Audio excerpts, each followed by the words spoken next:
Buongiorno a tutti, sono Davide Marangoni, l'assessore ai lavori pubblici del Comune Italia di Po. Mi trovo davanti al plesso scolastico Elia Maestri e mi trovo qui per informarvi di una serie di iniziative di manutenzione ai nostri edifici scolastici di tutto il territorio comunale. Ci stiamo adoperando già da qualche settimana per fare tutti quegli interventi previsti dai protocolli anti-Covid ministeriali e quindi garantire un ingresso in sicurezza ai nostri ragazzi e ai nostri studenti all'interno dei nostri istituti scolastici. Vi elenco una serie di interventi che sono già stati fatti e di quelli che andremo a fare poi nei prossimi giorni.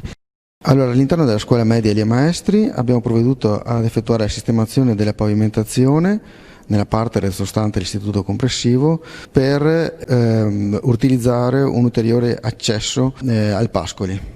Per quanto riguarda l'asilo nido, dove i lavori sono ancora attualmente in corso, si sta provvedendo all'intonacatura e alla tinteggiatura delle facciate principali ad est e dell'ingresso e inoltre anche al ripristino con rasature all'interno di alcune aule, il bagno, sala mensa e dormitorio.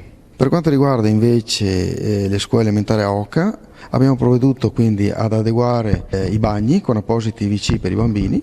L'ultimo edificio, il GB Stella, abbiamo predisposto un nuovo ingresso del Vedante con un nuovo camminamento che consentirà di avere un nuovo accesso. Detto questo, voglio fare un augurio mio personale e di tutta l'amministrazione comunale a tutto il personale docente e agli studenti per un buon inizio anno scolastico.